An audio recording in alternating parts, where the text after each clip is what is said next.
So I just have one announcement for you before we get started. While I'm doing the announcement, you can pull out your observation worksheets of chapters 1 through 4, or you can open up your Bibles, and we're going to get started in a second. The announcement that I have for you is on October 4th and 5th. There will be a Truth in Love ministry event here at True North. And Truth in Love is a ministry that helps believers talk to Mormon families, family members, friends, neighbors, all of that kind of thing. They really are. They're an excellent ministry. They really take a very gentle approach to talking to people.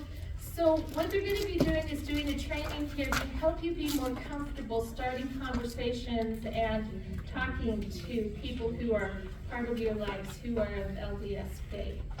So if you would like to come, it's free of charge. We will be taking an offering for the speaker those 2 days, but it is Friday night from 6 to 8:30, and then Saturday from 9 to 12:30. So if tell people that you know who may be interested, and we would love to have them. Okay, Deuteronomy. What did you think of the first 4 chapters of Deuteronomy? It was awesome. Awesome, right? Hey, did you come across any things that kind of made you go, ugh?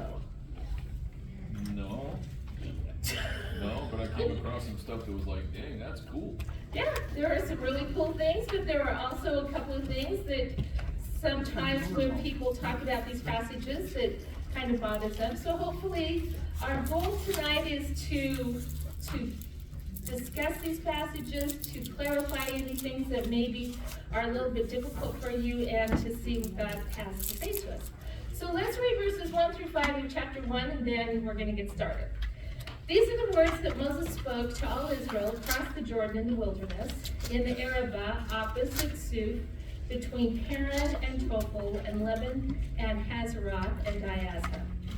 It is 11 days' journey from Horeb by way of Mount Seir to Kadesh Barnea.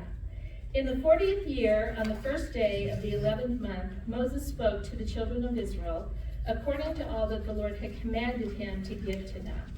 After he had defeated Sihon, the king of the Amorites, who lived in Heshbon, and Og, the king of Bashan, who lived in Asherah and Edrei. Across the Jordan in the land of Moab, Moses undertook to expand this law, saying. Okay, so who wrote the book of Deuteronomy? Moses. You saw this in these verses. You also had some cross-referencing in Deuteronomy 31 that talks about that. We also saw that Jesus himself confirmed that Moses was the one who had spoken the law, right? So there's not a whole lot of discussion as to whether or not Moses is the author of this material. It's pretty much across the board agreed that he is. Now, when are we told that this particular event happens, which is Moses writing down the law for them? When are we told that this happens? In the 40th year, okay, on the first day of the 11th month, Moses spoke to the children of Israel according to all that the Lord had commanded him to give them. So what we see is that this is 40 years have passed since the event where they didn't go into the land. Remember last week we were talking about that, and we're going to see this more in Deuteronomy 1. But remember, and it's interesting because Moses also tells us that from Mount Horeb, which is Mount Sinai, and everyone, you should have a map on the table in front of you there that you can kind of follow along on. We're told that if the people, that basically when they got ready to leave Sinai, because remember they were at Sinai for a certain number of months, getting the law and doing some things. It was an 11-day journey from Sinai to Kadesh Barnea.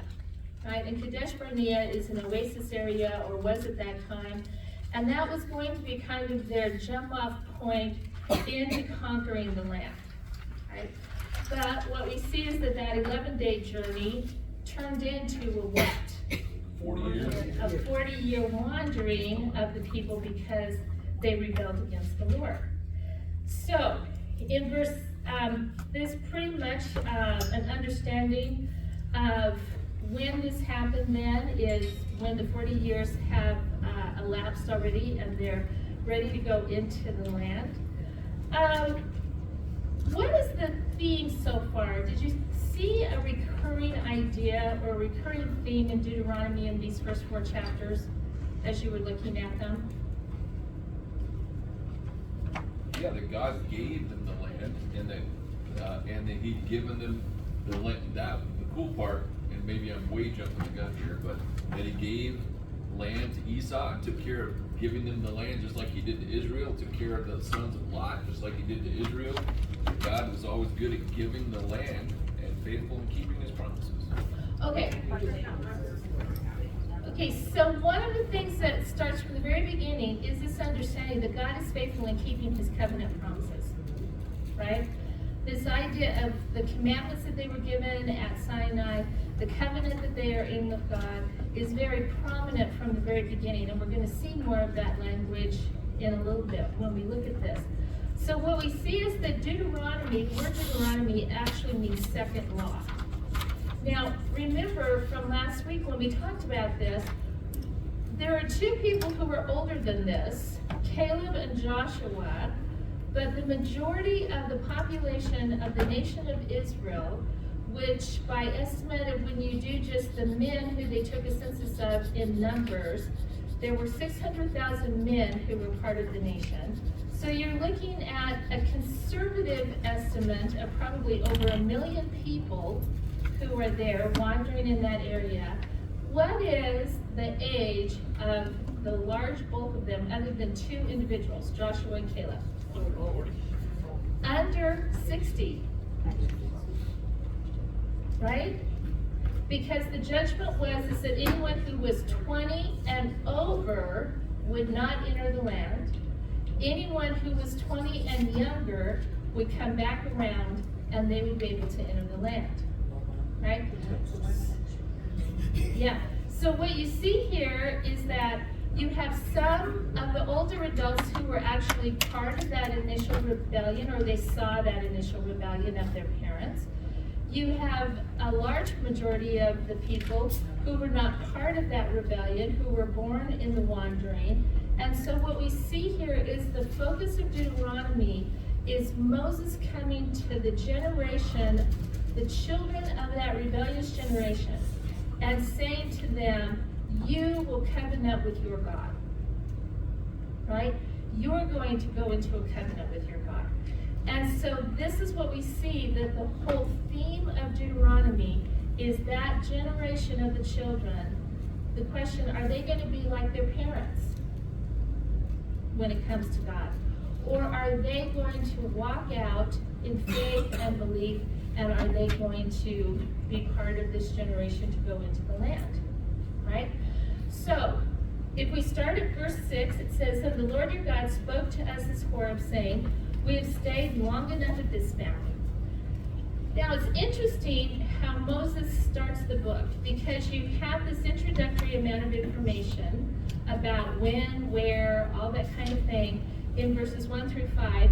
And then you get to verse 6, and what does Moses start doing from verse 6 all the way through chapter 1 into part of chapter 2? What does he start doing? Doing a history. Yeah. It's a history, right? He starts talking about the historical review of why they are where they are and what had happened to bring them to that place, right? So he says, the Lord spoke to us at Horeb, saying, you have stayed long enough at this mountain. Turn and set your journey and go to the hill country of the Amorites, and to all their neighbors in the Arabah, in the hill country, and in the lowland, and in the Negev, and by the sea coast, the land of the Canaanites in Lebanon, as far as the great river, the river Euphrates. See, I have placed the land before you. Go in and possess the land which the Lord swore to give to your fathers, to Abraham, to Isaac, and to Jacob, to them and their descendants after them. Now, what's interesting about this language?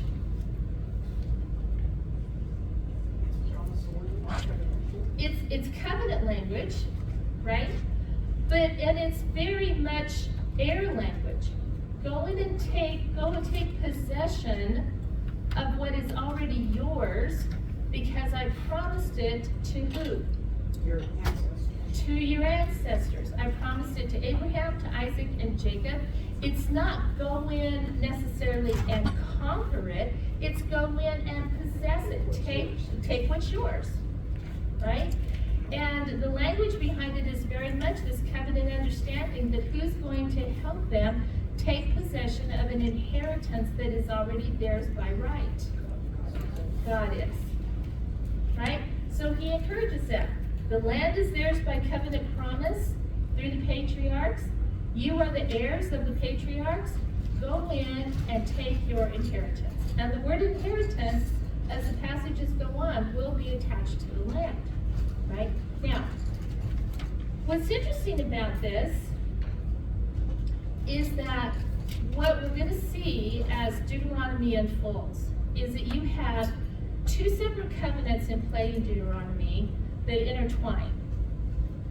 You have the Abrahamic covenant, which the promises of the Abrahamic covenant are what? The land, blessing everybody, descendants, right? That is the promise of the Abrahamic covenant. But the Sinai covenant is a covenant to live according to God's standard of how they should live as his people. Now, where these two covenants intersect or they merge is when it comes to living in the land. Because the land is theirs by right as of descendants of Abraham, Isaac, and Jacob, but they're staying in the land and living peacefully in the land and not being kicked out of the land is going to be based upon how they live out what? Their beliefs, the law, right? How they live out the law, right? So what you see is you have two separate covenants that are interwoven in these passages, right? But here, Moses reminds them, and how does he further remind them of the faithfulness that God has fulfilled the promise that he gave to the patriarchs? What does he start telling them in the next verse? Then God has multiplied them. That God has multiplied them, right? He says, I spoke to you at that time saying, I'm not able to bear the burden of you alone, and the Lord your God has multiplied you. And behold, you are this day like the stars of the heaven in number. Now remember in Genesis chapter 15, when God makes that covenant with Abram, God tells him to come out and to look up where? To the stars. Into the stars. And he tells them that your descendants will be as many as the stars. Count them if you are able. Right? So what we see is that Moses is reminding them that God has been faithful to fulfill his promise to them. But they are a large group of people. And so what Moses reminds them of is that at some point in time, he was basically encouraged by Jethro, his father-in-law, that he could not take care of all of these people on his own. So Moses goes on in verse 12 and 13, and he reminds them that what was established within the nation of Israel.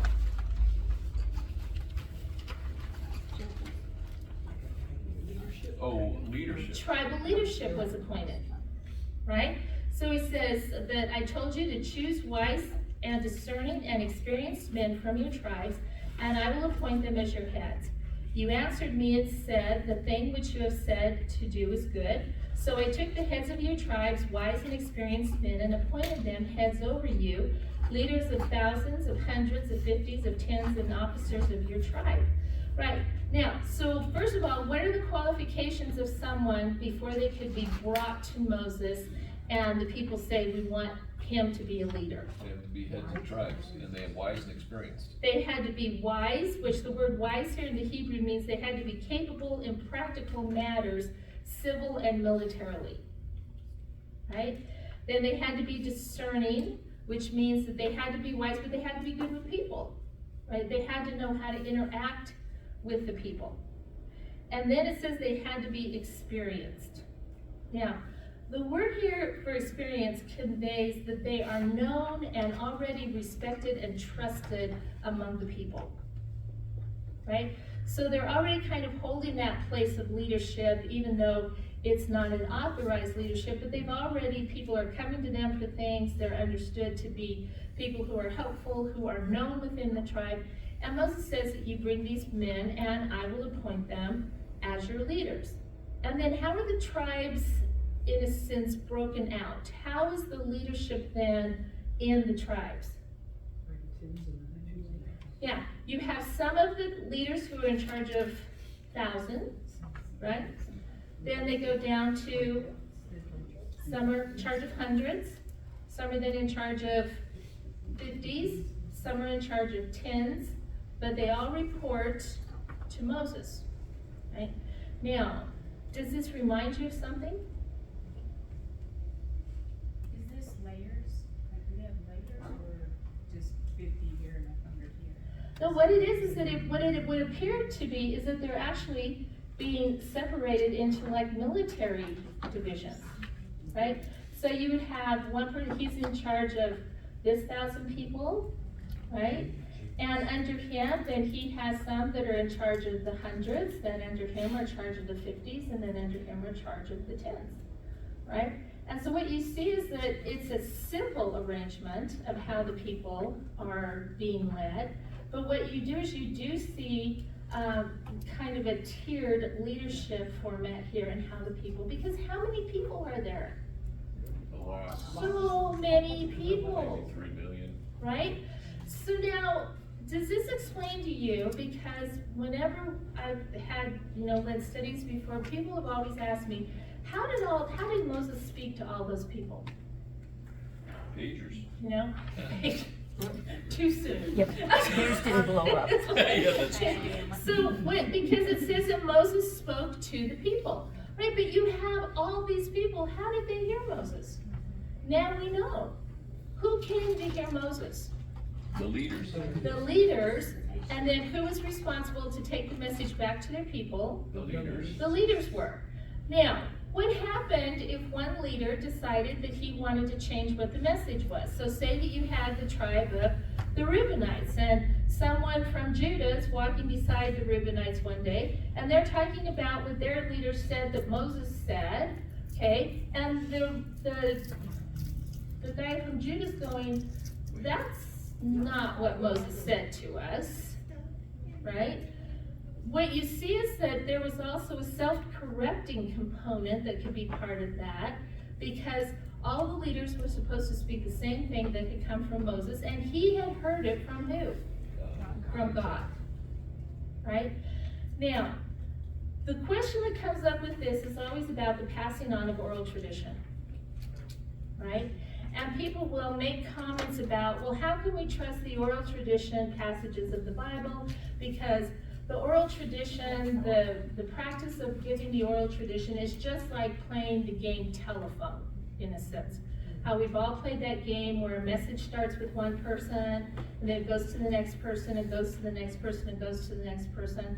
And usually, by the time that message goes through 10 people, it's usually entirely different than what it would originally started, right? But it's a game.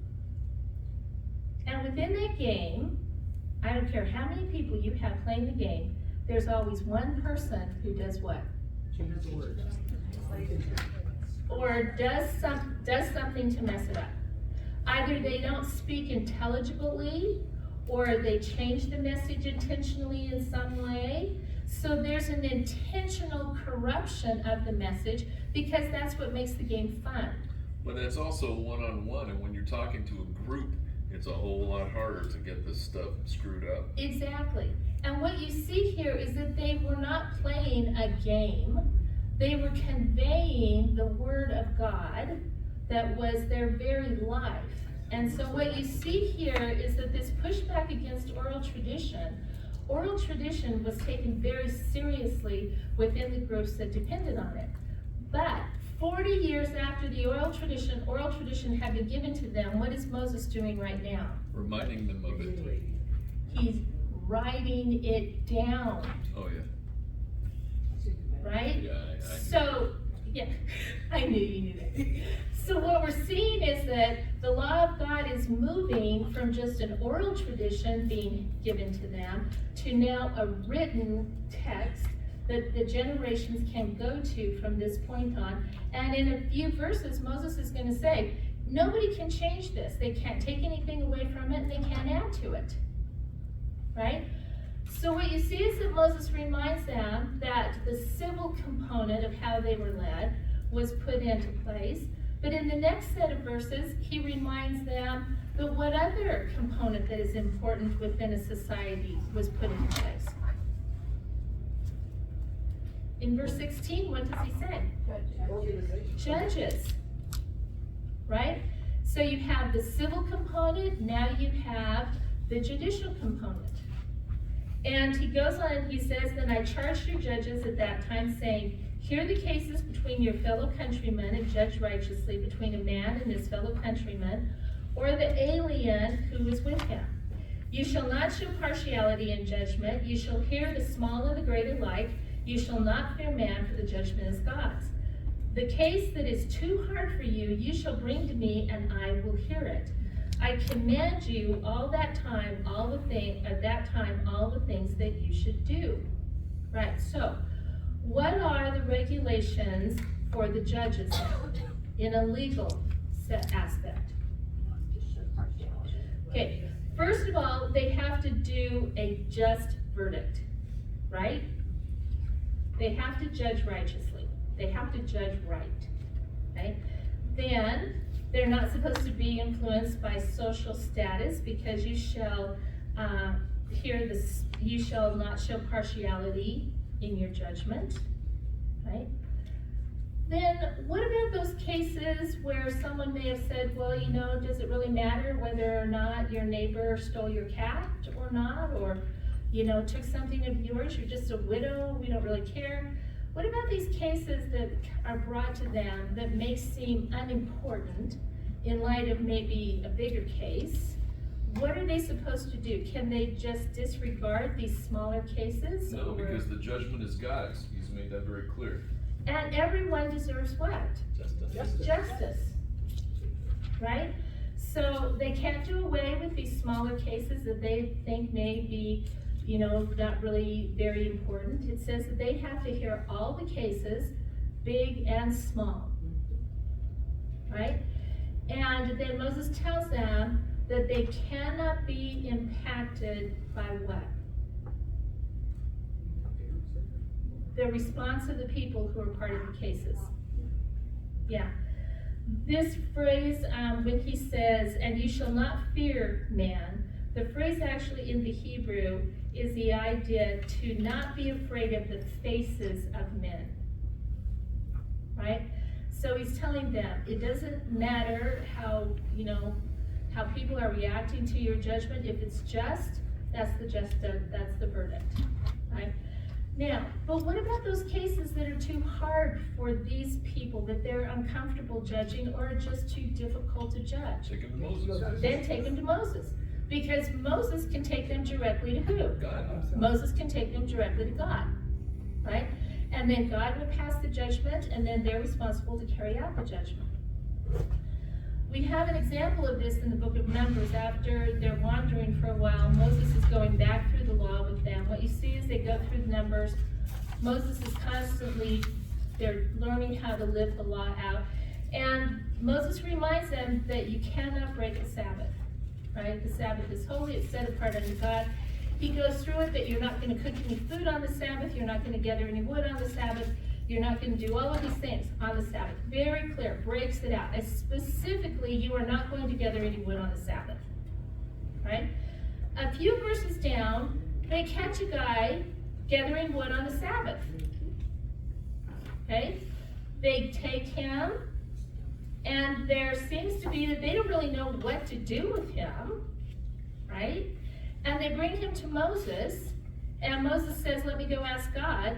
And Moses goes in and he asks God, he says, okay, so we caught this guy gathering wood on the Sabbath, what should we do with him? And God says, stone him.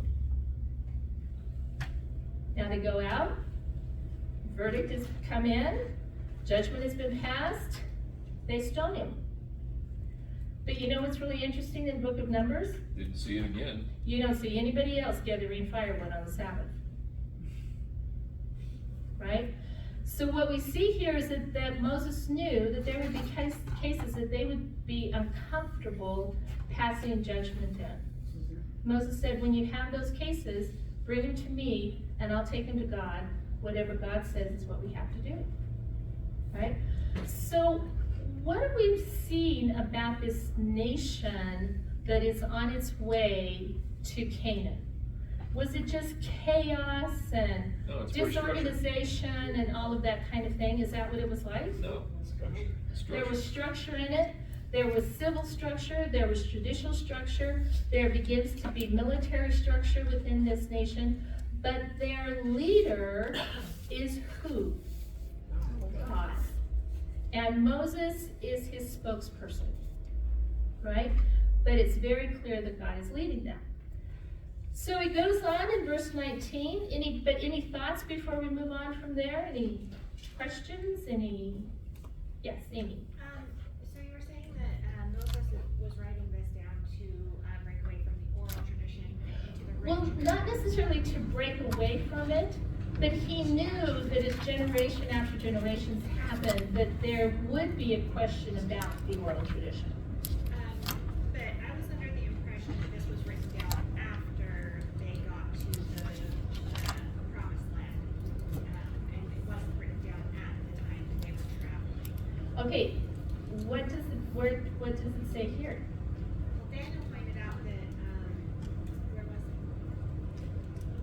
it? I think it's in chapter 31. It says, and that Moses wrote this in the land of Moab before they crossed over into, There are Yeah. promises throughout that talk about as God gave them their possession in Israel, which implies that it was written after they had taken possession of Israel. well, now we have a conflict because Moses says that he's writing it right here, and I think it's, let me see, okay, turn over to. Well, I mean, that is an interesting thing to go down. We know he had to write it before they went in the promised land because he didn't make it to the promised land. Okay, so yeah. So if you go over to chapter 30, let's see. In 31, he says to them in verse 1, it says, so Moses went and he spoke these words to all Israel, and he said to them, I am 120 years old today. I am no longer able to come and go, and the Lord has said to me, you shall not cross the Jordan. This is the Lord your God who will cross ahead of you. He will destroy these nations before you, and you will he shall dispossess them. Joshua is the one who will cross ahead of you, just as the Lord has spoken. So very clearly here, who do we know now is not going into the promised land? Moses. Moses isn't. So in verse 7 it says, and he called Joshua and said to him in the sight of all Israel, be strong and courageous, for you shall go with this people into the land which the Lord has sworn to their fathers to give them, and you shall give it to them as an inheritance. The Lord is the one who goes ahead of you. He will be with you. He will not fail you or forsake you. Do not fear or be dismayed. So Moses wrote this law, and he gave it to the priests, the sons of Levi, who carried the ark of the covenant of the Lord, and to all the elders of Israel. So then if you go down to verse 24, it came about when Moses finished writing the words of this law in a book until they were complete, that Moses commanded the Levites to carry the ark of the covenant of the Lord, saying, take this book of the law and place it beside the ark of the covenant of the Lord your God. They remain there as a witness against you. Then in 34, it says, so Moses, in verse 1, it says, so Moses went up from the plains of Moab to Mount Nebo, to the top of Pisgah, which is opposite Jericho, and the Lord showed him all the land, Gilead, from the land Gilead as far as Dan, and Naphtali, and the land of Ephraim and Manasseh, and all the land of Judah as far as the western sea. And the Negev and the plain of Jericho, the city of palm trees as far as Zor. Then the Lord said to him, this is the land which I swore to Abraham, Isaac, and Jacob, saying, I will give it to your descendants. I have let you see it with your eyes, but you shall not go over there. So Moses, the servant of the Lord, died there in the land of Moab, according to the word of the Lord. I guess I was just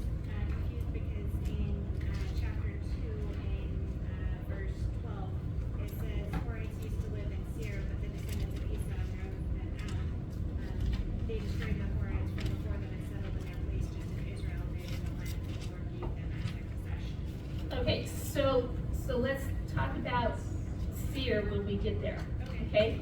But what we see is that Moses couldn't have written it across the Jordan as the people were taking possession of the land because he wasn't there. Okay, so yeah, so all of the book of the law, the second coveting of the children of the Exodus generation happens as they have come to that plain in Moab, and they're about to go over into the land. Now, what's interesting about this too, and what a lot of people don't realize, is from the end of the book of Numbers, where we're kind of told that they're heading now to go back to the land, until the time that they enter the land is only about 3 months. Because in a minute we're going to give the date. He said that in verse 1 or 2 it says it is the 11th. Let's see. It'll be it says in verse 3 it says, in the 40th year, on the first day of the 11th month, Moses spoke to the children of Israel according to all that the Lord had commanded him to give to them. The estimate of the date of this writing is 1406 BC. The 11th month is the month Sebat, which is January, February, equivalent to our calendar. When you read the first part of Joshua, they're celebrating Passover in the land. And Passover's in like April? In the spring. So what you see here is that they leave Kadesh Barnea, where they're wandering. They come up that east side, on the east side of the Jordan. They take possession of part of the land there. Moses writes this down. He speaks it to them. They do all of this in about a 3-month span. Okay, so it goes quickly, right? And then Joshua was given command to the people, and they move in, right? So yeah, but we'll talk about your question about Seir and all of that in just a minute, okay? Okay, so when we look at the last part of chapter 1 then, what does Moses remind them happened to them though when they came to the land that they were promised? Now remember, from where they were at Sinai to Kadesh Barnea was only an 11-day journey. Right, now we say only, but that's a pretty long journey across a wilderness area. But they had come, and what's interesting is they had stopped at Kadesh Barnea, and it appears that originally God had intended for them to go up the west side of the Jordan into the land, right? That they would go up from Kadesh Barnea all the way up to Lebanon. And then as Moses is retelling the story, he says in verse 21, see, the Lord your God has placed this land before you. Go up, take possession as the Lord, the God of your fathers, has spoken to you to do, and do not fear or be dismayed. Right? So basically he's telling them, are they to worry about taking the land? No. Just go in and take it. Right? And he says, then all of you approached me and said, let's send men in before us. Right? So now Moses recounts the spies being sent in, right? The 12 spies are sent in. And then it says that in verse 25, they took some of the fruit of the land in their hands and they brought it down to us, and they brought us back a report and said, it is a good land which the Lord our God is about to give to us. Yet you were not willing to go up, but you did what? You rebelled. Right? You rebelled against the command of the Lord your God. What was the command? Go in. Go take the land. Right? Go take your possession. And you grumbled into your tents and you said, because the Lord what? Hates us. He has brought us out of the land of Egypt to deliver us into the hand of the Amorites to destroy us. Where can we go up? Our brethren have made our hearts melt, saying the people are bigger and taller than we. The cities are large and fortified to heaven. And besides, we saw the sons of Anakim there, which are giants, right? And so the people make a statement. Now. But it's also cool though. I mean, I'm not going to lead us into a giant discussion, but it is cool in verse 29 when he says, don't be shocked. Yeah, nor fear them. When I see that, I'm thinking, don't be shocked, because I'm looking at this 13-foot giant people's running around the place. Yeah, okay, and that is part of the component, that there were giants in the land. Yeah. Right? And they knew of these people, they knew of this people group. I mean, and this is what we see in chapter 2 when they're talked about over and over, all right? So there were formidable people in the land, right? But let me ask you, was this the first time they had grumbled against God? No. It won't be the last time that they grumble against God. Why does God, because they grumbled and they got manna, they grumbled and they got water, they grumbled and they got quail, they grumble, and God just says, you know, when are they going to trust me? When are they going to do all this kind of stuff? And he just provides what they need. What makes this different? Why does God respond the way that he does? And the answer is They've already seen his faithfulness. That's Okay. the thing, over and over again. The answer is in verse 27. What did they say about God? He hates us. He hates us. And he has brought us to this land to do what? Deliver us. Destroy us. Now, what this language is, now remember, they are in a covenant with God at Sinai. God said, I want you to be my people, I will be your God, I will lead you, I will watch over you, I will take you to the land. And they said what? Okay. Okay. We're in it. We're in, right? They have the blood ceremony of the ratification of the covenant. They have all of that kind of thing. Now remember, what is a covenant? It's a faithful promise from both sides. It is a faithful It's a promise on both two-sided. sides, but it is a binding agreement. Right. Right? It is a binding agreement. So God had told them, I will be your God, I will take care of you, I will lead you, I will do all of those kind of things. And now, what did they accuse God of when they got to the border of the promised You land? hate us and you're just breaking the covenant. You're breaking your covenant. You don't love us, you hate us. Your intention all along has been to bring us to this land and destroy us. You have lied to us all along. Sounds like Jeremiah 44. And kids always do these kind of things. But do you see why God is so angry here? Because what they do is that they accuse God of lying, and that his intention all along has been to deceive them and bring them to a place where they're just going to be destroyed. And what does God say to them? You don't get to go in. Right? And it's interesting because of how Moses responds in verse 29. See, this is the whole thing. The whole discussion, the whole dialogue between God and Israel is based on the covenant promises and who he is and what he's done for them. And he said, I said to you, do not be shocked nor fear them. And then he reminds them, the Lord your God who goes before you will himself do what? Fight on your behalf, just as he fought for you where? In Egypt. In Egypt. Right? And he says, before your eyes, and in the wilderness, where you saw how the Lord your God carried you. And look at the imagery here. What does he say about how God carried them? Like a man carries his son. Right?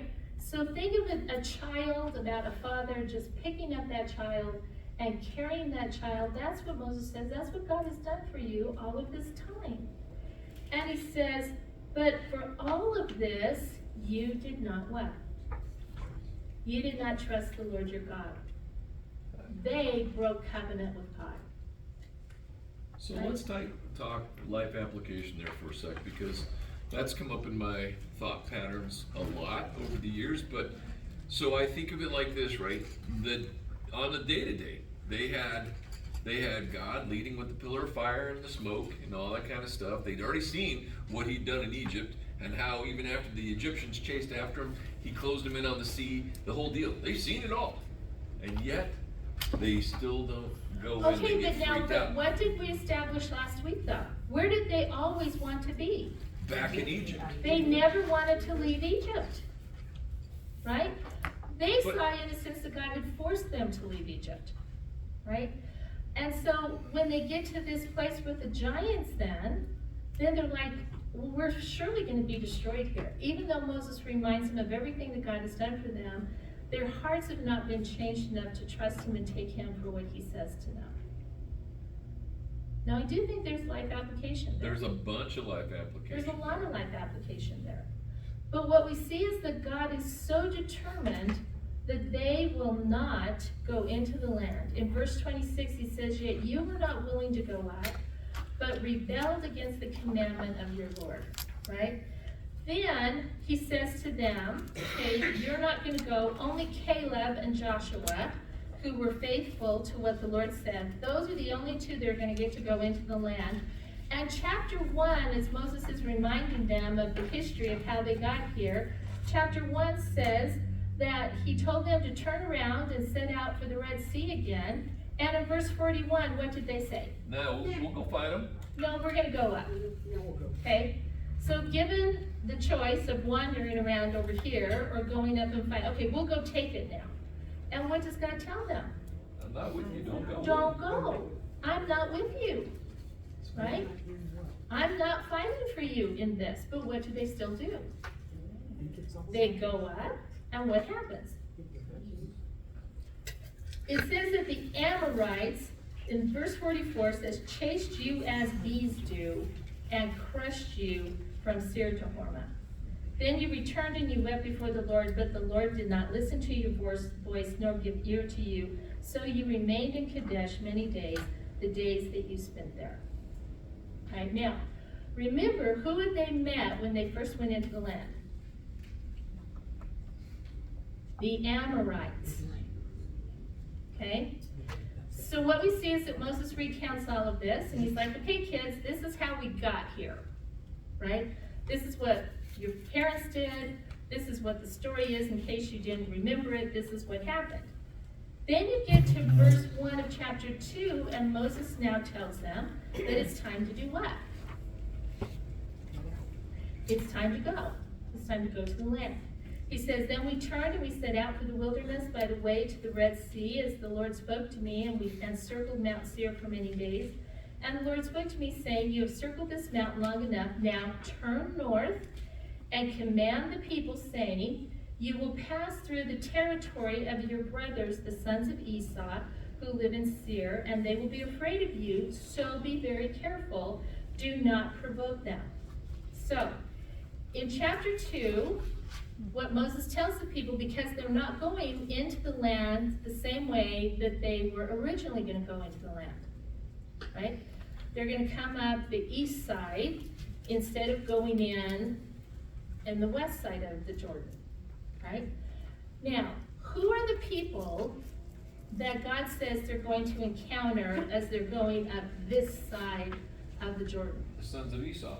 Okay, the first are the sons of Esau, the Edomites, right? And what does God tell them as to how they're supposed to treat the Edomites now, he says that when you go through their land, you cannot do what? Do not provoke them. Do not provoke them, and do not think that you get to take any of their land, because it's not your land. Okay? It was given to them by who? By God. By God. And I think it's also interesting to note that he says that they will be afraid of you. Well, yeah, because Because how they've many seen- of them are there? There's a lot. There's, there are tens of thousands of them coming through your land. And if you were a people and you saw these people marching through your land, what would you think was happening? Invasion. You were being invaded, right? So he says very clearly, you just stay on the road that you're supposed to stay on. You do not provoke them in any way. You be very careful with how you engage them. When you buy food or water from them, you do what? Pay for You it. pay for it because God has provided these things for you. And so he says you haven't lacked for anything. So he says, do not touch the possession of Esau. Right now, who are the other people groups that they're going to come in contact with here? Sons of Lot. The sons of Lot, which are the people groups of Moab and Ammon. Right? So what we see is that God tells them that when they come in contact with these people, they're supposed to do what? Not provoke them. Do not do anything. Do not try to take anything of their land. Treat them just like you do the Edomites. Pay for whatever you need, the water, the food. Because God has given what to them? God has given them their land, right? Now, I think this is interesting because this land that has been given to the Edomites and to the Moab and to the Ammonites is basically wrapped around this understanding that all of these people were connected to Abraham. Esau is Abraham's grandson, right? Jacob's brother, right? That's why you see the language when you go through the land of your brothers. Okay, God's telling them, remember that you have a familial tie to these different people, right? Now, what is interesting though, it says, when you start talking about these, especially in verse 9, it says, and when the Lord said to me, do not harass Moab, nor provoke them to war, for I will not give you any of their land as a possession, because I have given Ar to the people of Lot as a possession. The Emim lived there formerly, a people as great, numerous, and tall as the Anakim. Like the Anakim, they were also regarded as Rephaim. Okay? Now, the word there for that word in the Hebrew means giants. Right? So, were the Israelites the only ones who had encountered giants in the land that they were going to possess? No. No. The But it's also cool. Edomites, It's also cool because when you look at verse 12, how just as God is going before Israel and taking care of all this thing, it's exactly what He did with Esau. Yes. I mean, so up until today, I breezed over that.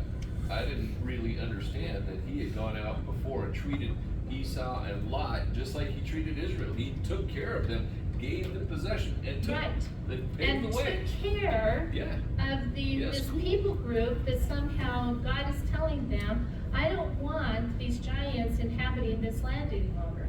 But what's interesting, because you see them being pushed from Moab, you see them being pushed from the east side of the Jordan, you see them being pushed later on, it'll talk about that they're pushed even further, to finally where we hear anything else about these is during the time of David, with who? Goliath.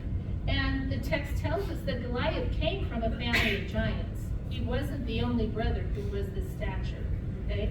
So what we see here is this understanding. So something had happened with the descendants of Lot, or of Esau, when they came up against these people. Were they afraid, and did they not take their possession? They might have been afraid, but they still took their possession. They took their possession, And God did it and for God them. helped them take their possession. And you hear the same language with Ammon, you hear the same language with Moab, that with each and every one of these peoples who come from Esau and out of Lot, his two sons, that God, He went before them and He drove these people out. Right? So this is what we see as they come into contact with the people as they come up around the east side of the Jordan. So Amy, so going back to your question about this with Seir, so what was your question then about in chapter 2 when they come to Seir? When it is talking about and settled before them and settled in their place, just as Israel did in the land the Lord gave them as their possession, didn't He not give the Israelites land as a possession until after they got there? Okay, so what verse are you looking at? In verse 12. Okay, so the Horites formerly lived in Seir, but the sons of Esau deposed them and destroyed them from before them and settled in their place, just as Israel did to the land of their possession, which the Lord gave to them. Right? So what he's talking about is that the Edomites drove out the people who were formerly living there, the Horites. Okay, they drove them out, who formerly lived in Seir. The sons of Esau drove them out of Seir. Okay, just as the Israelites will drive out those ahead of them as they take their possession. Okay. So it's a future tense. Yes. Okay, So, not a past but tense. not a past tense, because they're not in the land yet. Right? So what you see here, and this is the thing that's really important about how God had told them they would take the land. There would be parts of the land they would take by conquest, but there would also be parts of the land that they would just move the people groups, they would displace the people groups as they came in and took over the land. Right? And so he says this is what happened with Esau. This is what happened with Lot's two sons. That they displaced the people before them. The Lord fought for them. The Lord helped them. But they did displace those people because it was not their land. It's God's land. And God is the one who gets to say who has that land for an inheritance. Right? And I think this is interesting that this same concept carries over when we studied Ezekiel and Jeremiah, when God told Moab, don't come over and try to take part of Israel's land. It's not your land. I didn't give it to you. I gave it to Jacob. I didn't give it to you. Esau has his land. Jacob has his land. Right? And so this is what God's reminding them. They cannot do anything to their brothers in the land that they live in. Okay? So then we get to verse 14, and it says, now the time that it took for us to come to Kadesh Barnea until we crossed over the brook Jared was 38 years, until all the generation of the men of war perished from within the camp as the Lord had sworn to them. Moreover, the hand of the Lord was against them to destroy them from within the camp until they all perished. So it came about when all the men of war had finally perished from among the people that the Lord spoke to me, saying, today you shall cross over the border of Moab. When you come opposite the sons of Ammon, do not harass or provoke them, for I will not give you any of the land of the sons of Ammon as a possession, because I have given it to the sons of Lot as their possession. Then it talks about how they had taken it. Then it says in verse 24, arise and set out through the valley of Arnon. Look, I have given Sihon the Amorite, king of Heshbon, and his land into your hand. Begin to take possession and contend with him in battle. Now, why it's interesting, because when you go back to Genesis 15, when God makes the land covenant with Abraham, right? Because Abram's question in chapter 15 is, how do I know I will possess the land? Right? God says, this is how you're going to know. And he goes into covenant with him. But in that vision that Abraham has in chapter 15, God tells him what's going to happen to his descendants. They're going to be enslaved in a foreign land for 400 years. And at the end of that 400 years, they're going to come and take possession of their inheritance, which Abram was living in right at that time. And then there's this phrase, because the sin of the Amorite is not complete. Right? So what does that phrase tell us in the mind of God? 400 years earlier, who was on his radar for judgment? The Amorites. Right? Now, the question is, and so many times when we as Christians read these passages, they kind of make us a little cringy because of the language that's being used. But what do we know about pagan worship during the time of Israel coming into the land? It was child sacrifice, sex cults, all kinds of things. It wasn't just that the Amorites were practicing a different denomination of Judaism, right? That they were like the Israelites were the Baptists and the Amorites were the Presbyterians, right? What you see here was a total corrupt, deviant worship system that God is going to judge, right? Because God is God. It doesn't matter who you are. You don't get to worship just however you want to worship without God taking notice of it and saying something about it, right? So what we see is that 400 years earlier, the Amorites are on God's radar for judgment. And he tells Abraham that his descendants will come into the land, and basically that they're going to encounter the Amorites.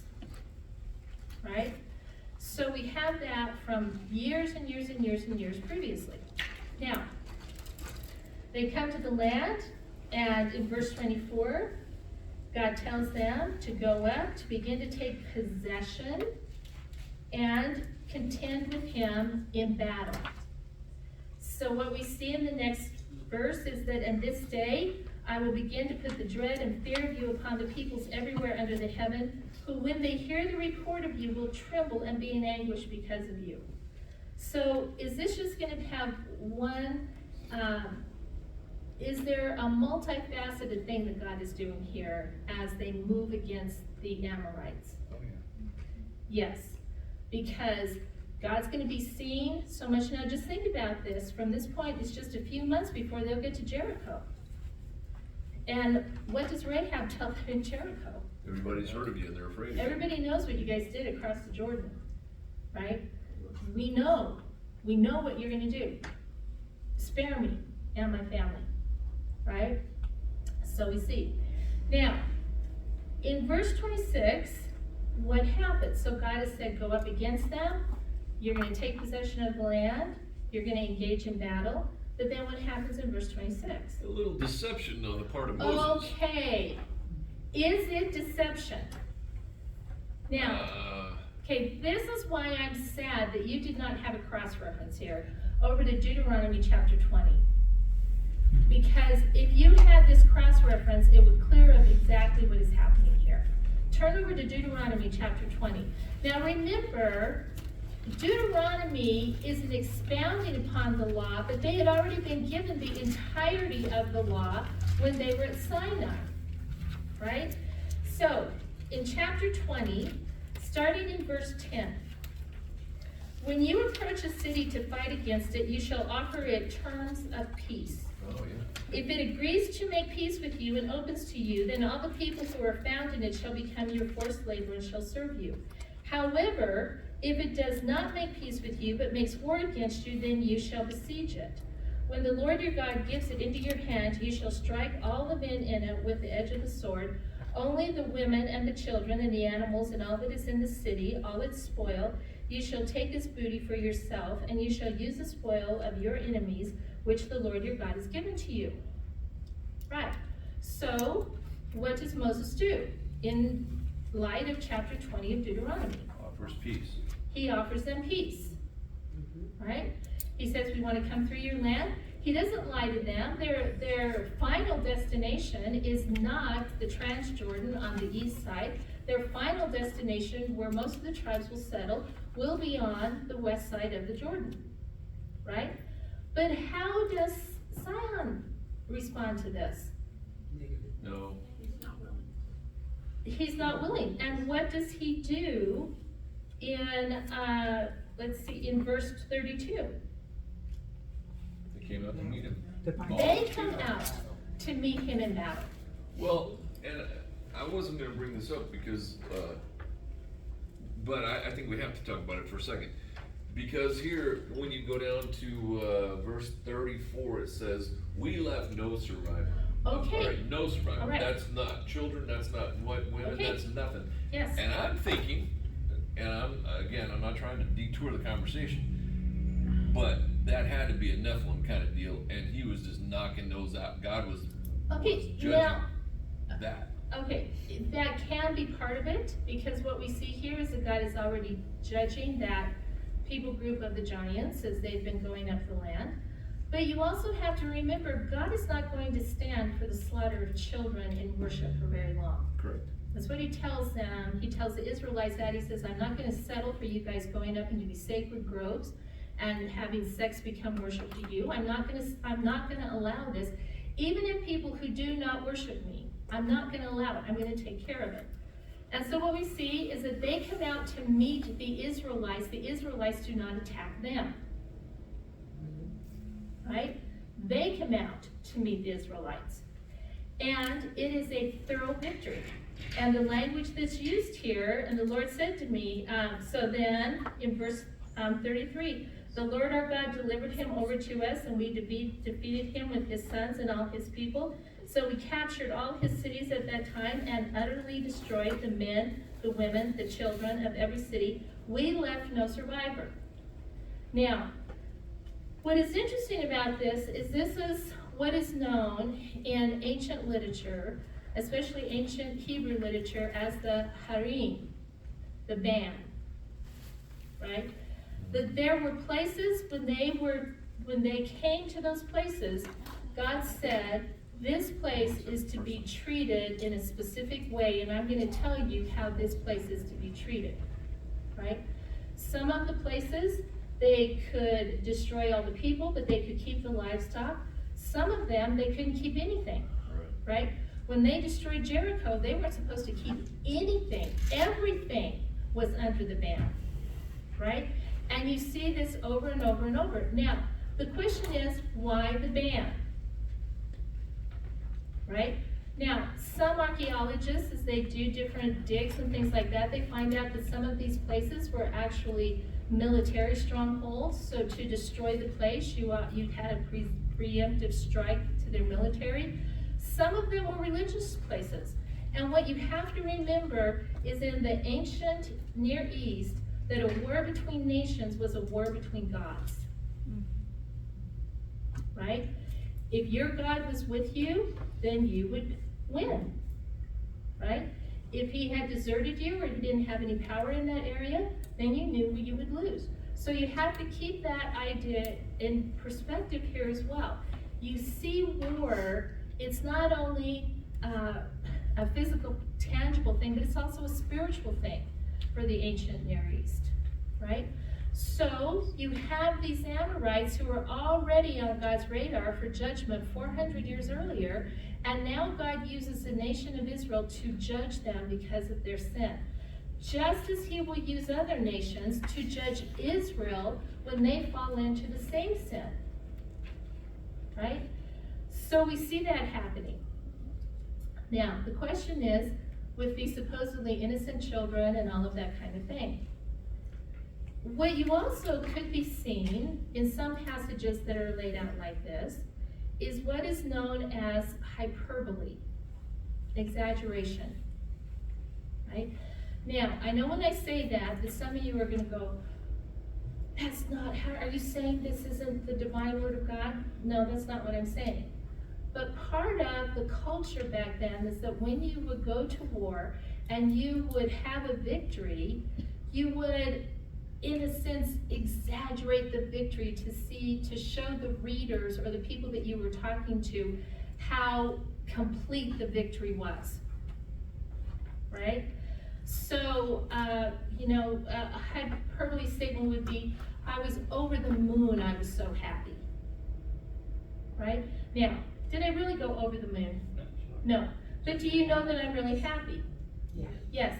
Is it a language device to convey how happy I am? Yes. Yes. Now, in some places, you could be seeing that when it makes statements like this, that we just wiped everybody out. Now, because if we don't hold these statements like this, if we get too literal about these statements, then we have a really hard time when we get into places like Judges, and we see Amorites still invading the land of Israel from across the Jordan. And we go, wait a second, I thought they'd been all wiped out, right? Where did these guys come from, right? Now, what we do see though, and I think probably what we're seeing here is that Israel was coming against the fortified cities. When they came against the fortified cities that were under the ban, then they destroyed everything in those fortified cities completely. Because God had said, destroy it completely. Whether it was because they were a military place or whether it was because they were a place of worship. But then what you see in the land, you see maybe some of these Amorites who are still around who have not been part of the ban on the cities, right? So I'm just putting that out there for you that sometimes some of this language that's used, especially for military campaigns, is exaggerated language. All of the nations did it. Moab did it, the Egyptians did it, everybody did it because it was just a way of conveying how thoroughly they either succeeded or how thoroughly they had been defeated by their enemy. right? So, thoughts? Well, it says in there that we captured all his cities at that time and utterly destroyed the men, women, and children. Right. But that doesn't mean that they got all the cities. That's his cities. So there still could be Amorites left. Yes, in other because, places. yeah, because what we're gonna go to next, where do they go to next? Another place that has tall guys. Another Amorite king, Og, Right. right? So what you see is that, now this is interesting when you look at it to see how widespread the Amorites were.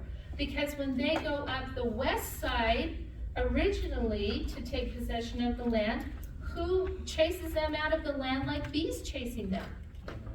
The Amorites, right? So what you see here is that there were quite a few Amorites that were on both the east side and the west side of the Jordan that they were going to have to deal with.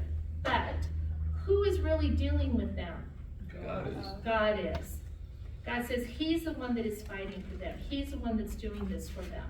So then he tells them to move on and come to Og, who is further north. And what happens when they come to the land that Og rules in chapter 3? They did the same thing. They did the same thing that they did with Og as they had done in the south, right? So what we see is that the judgment of the Amorites now is upon them. And God is using the nation of Israel to judge them as he said he would 400 years ago. So what we see then is that Og is defeated. We have the same language about him, but we are told once again that he was part of this race of giants. We're told that the Moabites, I think is it the Moabites, Ammon actually has a war trophy of his that they have his bed. And his bed's 13.5 feet long and 6 feet wide, right?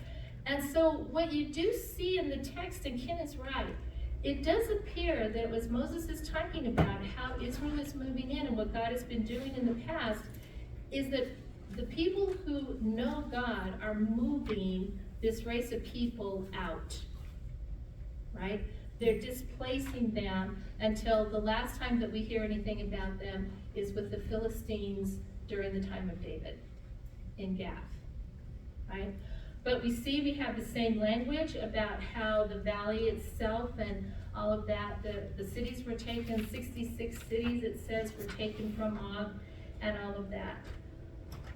But what is interesting about this is during this time frame, when you go over to Numbers, and we're not going to turn over here, but in Numbers 32, after they've conquered the Amorites on this side of the Jordan, the tribe of Reuben and the tribe of Gad come to Moses and they say, we're asking if we can have our inheritance on this side of the Jordan.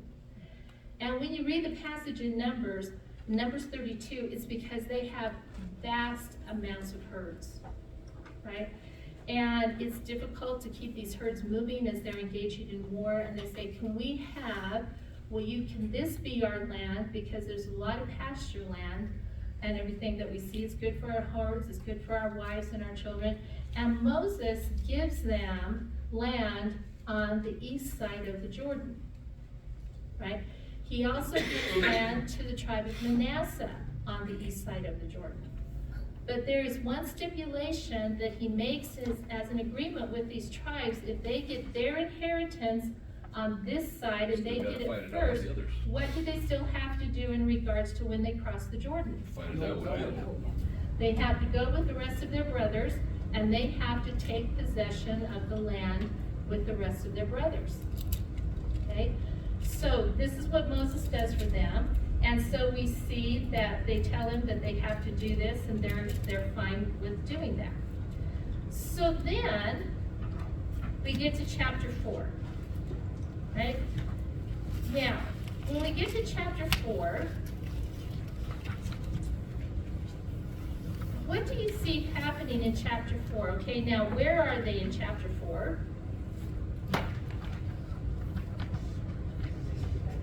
They're in Moab, right? What we see is that they've already engaged in the battle with Og. They've engaged in the battle with Sun. they've engaged in these battles with the Amorites. And what happens in chapter 4 is that Moses starts talking to them about what? About how they are to be around the people. The statutes and the judgments of God, Right. right? So the statutes in verse 1, when he says, "Now, O Israel, listen to the statutes and the judgments which I am teaching you to perform, so that you may go in and out and take possession of the land which the Lord, the God of your fathers, has given you. You shall not add to the word which I am commanding you, nor take away from it, that you may keep the commandments of the Lord your God, which I command you." So what he's doing now is he's re-going over the covenant with them. And what does he say about this covenant? It's a contract, so neither party can do what? You can't change it, right? He says that this covenant cannot be changed in any way. So he goes on and he starts talking about then that those who are there now in Moab with them, they've already gone through a sense of one of the things that they were going to have to deal with when they get into the land. And he brings up an incident that has happened just a few weeks earlier as they were coming through Moab with the event at Baal Peor. And in Numbers 25, it talks about this, that as the people were coming up through Moab, they were having a feast and a festival, a time of celebration, worshiping their gods, right? Part of the celebration was this sex frenzy kind of thing. And the women of Moab invited the Israelite men to come and worship with them, right? And some of the men did. And God told Moses that if these men who are worshiping the Moabite gods with these women, I want you to kill them. Right? So what you see in that passage is that the men who were participating in the worship of the Moabite gods with those women, they were killed. And so Moses reminds the people, those of you who are here, in a sense, you've already proven your faithfulness to God in the way that you didn't engage in that and you were a part of that. Right? So he goes on and he says, "And I have taught you the statutes and the judgments which the Lord my God commanded me that you should do thus in the land when you enter it." So then what does he tell them down from verse 6 through verse 9 in regards to the law, right? Because he's going to talk about the whole law, the Torah. Now the word Torah means divine instruction, right? Because the law is coming from who? God. What does he tell them about the Torah, the law, first of all in verse 6? That's your wisdom and your understanding. Yeah, but he says to keep them. He says to keep them and do them. Yeah.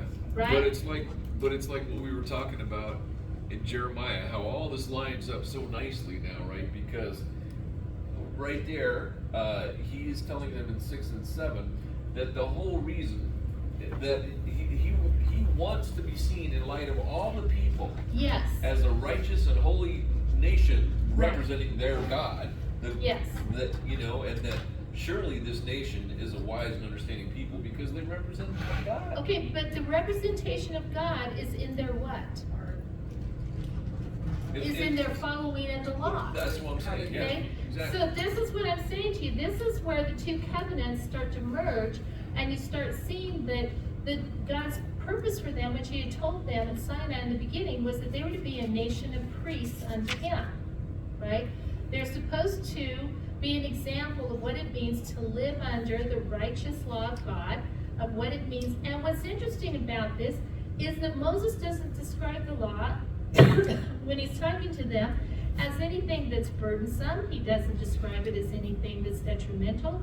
He says in verse 1, "So keep them that your wisdom and understanding in the sight of the peoples who will hear all these statutes and say, surely this great nation is a wise and understanding people."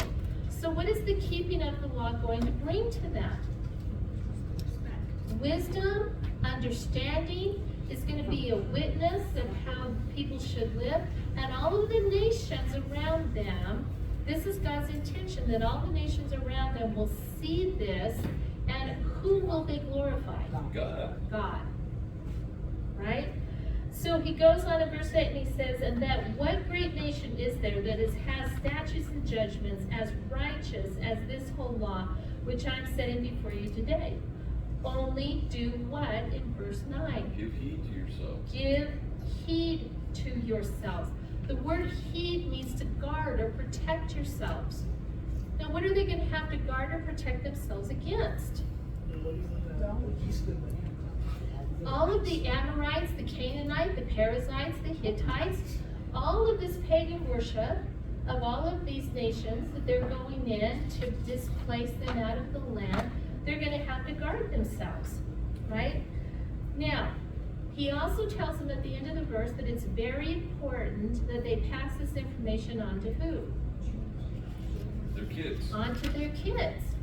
And then he takes them back in the next set of verses, basically from 10 to 14, and he takes them back to Sinai, and he says, do you remember when you stood before the mountain of God? Right? And he tells them that you assembled the people, you came near, you stood at the foot of the mountain, and there was fire, there was darkness, there was cloud, and the Lord did what? He spoke to you. Right? Now, he's taking them back to a historical event. You heard, and some of them there heard the Lord speak. If they were under 20, they did. If they were, if they were part of that group, okay, so you might have had someone who at the time had been 10 years old when they were at Sinai, and that child heard the Lord speak to them. But God says, you heard me, you saw a manifestation of my glory, but you did not see what? A form. You did not see a form. Right? And so he goes on and he says, in verse 13, so he declared to you his covenant, which he commanded you to perform. That is the 10 Commandments, which are like the heart of the covenant. And he wrote them on 2 tablets of stone. And the Lord commanded me at that time to teach you the statutes and the judgments, that you might perform them in the land where you are going over to possess it. So watch yourself carefully, since you did not see any form on the day that the Lord spoke to you at Horeb from the midst of the fire, so that you do not act corruptly and make a what? A graven image. Right? Now, what are they going to pass by all the time as they're going through Canaan? Asherah poles. Asherah poles, stuff like that. idols, all kinds of things, right? And then Moses is very clear about, make sure that you do not create anything that's in the likeness of any kind of animal, any kind of bird, any kind of fish, any kind of thing like that. Because who had worshipped idols like that? Their ancestors and the pagan nations. Egypt. Remember, Egypt's idols were animal in a sense, right? They were half human, half crocodile, half jackal, half man. What you saw is that the Egyptians worshipped animal form, right? That their gods were part animal. But then it goes on to make sure that you don't go to the other extreme and start worshiping what? The stars, the moons, the heavenly realm, all of that kind of thing. Now, the Canaanites were into worship like that. So he says, be careful that you don't worship basically like the Egyptians did, and be careful that you don't worship like the Canaanites worship, right? But he reminds them, because the reason they can't worship like that, in verse 20, is that the Lord has taken you and brought you out of the iron furnace from Egypt to be a people of whose own possession? His own possession. Now, it's interesting because something here that I think Moses mentions, I think 3 times in these 4 chapters, is that because, in a sense, he's not trying to pass the blame off on them, because he accepts responsibility for what he did. But he reminds them that there came a point that he was so frustrated with them that he acted and he acted in his anger, and he did not properly represent God to the people. And in Numbers 20, it talks about that. I think it's Numbers 20, where he hits the rock instead of speaking to it. And God tells him, because you misrepresented me to the people, you don't get to go into the land. Right? And as we read the passages, it was a great sorrow to Moses that he didn't get to go into the land. Right? But God says no. And he basically tells Moses, don't ask me about it again. I'm telling you, you don't get to go into the land. And at the end of chapter 4, he says, but you can go up onto Mount Nebo and you can look into the land, but you're not going to go into the land, Moses is. But he reminds them in chapter 4, after he tells them not to make any graven image, he starts telling them in verse 24, he says, but when you become the father of children and children's children and have remained long in the land, and you act corruptly. So what does God already, in a sense, understand is going to happen to them if they do not guard their hearts and their minds? They are already going to act corruptly. They are going to act corruptly. And he lays out that you'll make an idol in the form of anything, you'll do what's evil in the sight of God, and at that moment you will provoke him to what? Anger. Right? So what he's basically telling us here is that this is God's judgment on the Amorites. They have provoked him to this anger where he's judging them.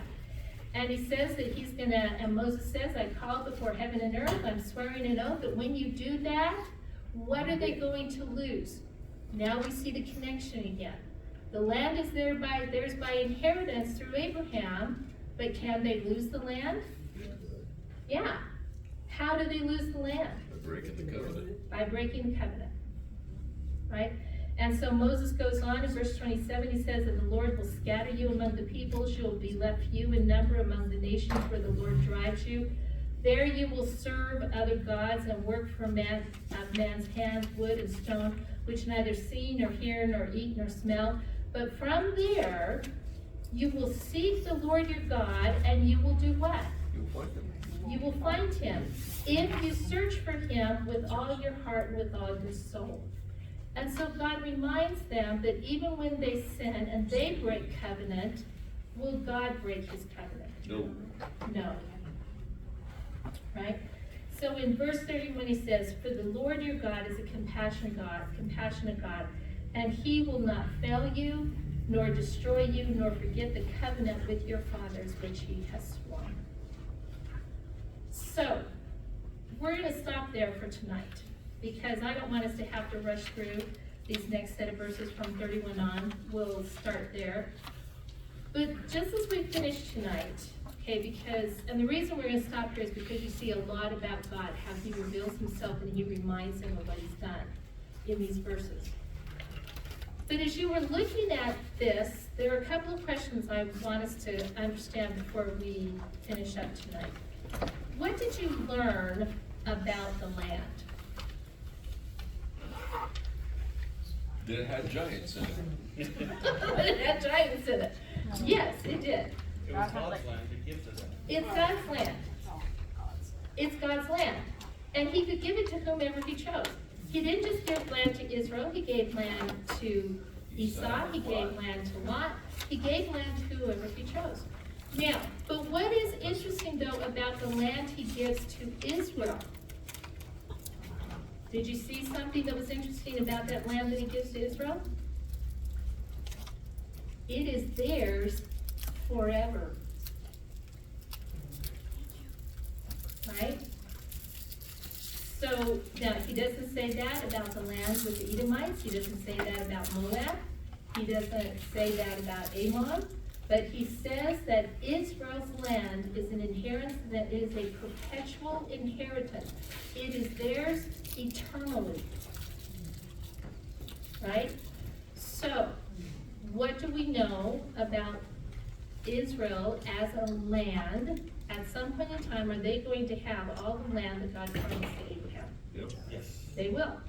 And it is an eternal possession of theirs, not based upon anything that they do, not based upon how good they are, anything like that, but purely because of their relationship to Abraham, who in the passage when we look at next week, God says, I loved Abraham.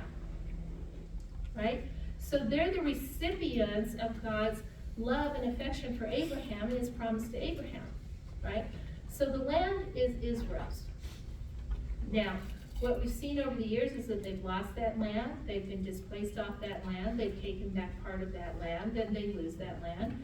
But does this help you in a sense, if you didn't understand the struggle over the land in Israel now, does this help you understand what is going on in the geopolitical scene in Israel right now? Right? And we can acknowledge that without getting embroiled in any of the political aspect of it. It's irrelevant anyway. Okay? But we understand as believers that that land has been given to those people by God as a perpetual inheritance. Okay? So what did you learn about the commandments of God? Are they portrayed as something that's burdensome to keep, as something that's wearying, as something that is just like, oh my gosh, we wish we didn't have to keep this law? Is that how they're portrayed? No. No. How are they portrayed? They're the source of wisdom. They're the source of understanding. They're the source of showing the nations who God is. If a nation will live under these laws, then they're exemplifying what it means to have God as their king, right? So you don't see anything detrimental with the righteous instruction or the divine instruction of God. As a matter of fact, it's good, right? So what did you learn about God? He is faithful to keep his covenants. Because, you know, when they broke covenant with him before they went into the land, they broke covenant with God. God could have said to them, Covenant's over, you're done. right, this is why he says to Moses at certain times, you know what, I'm going to get rid of them. I can go on with you, right? I can make my covenant with you. You're still a descendant of Abraham. We can start fresh with you. And what does Moses say all the time? No, don't do that. And it's not because of the people, but what does he always say?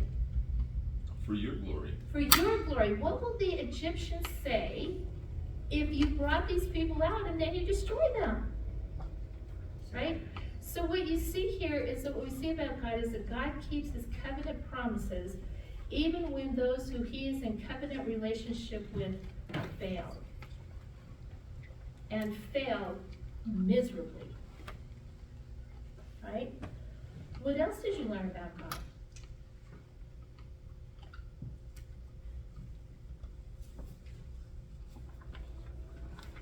Does God fight for his people? Goes ahead of him, takes care of it.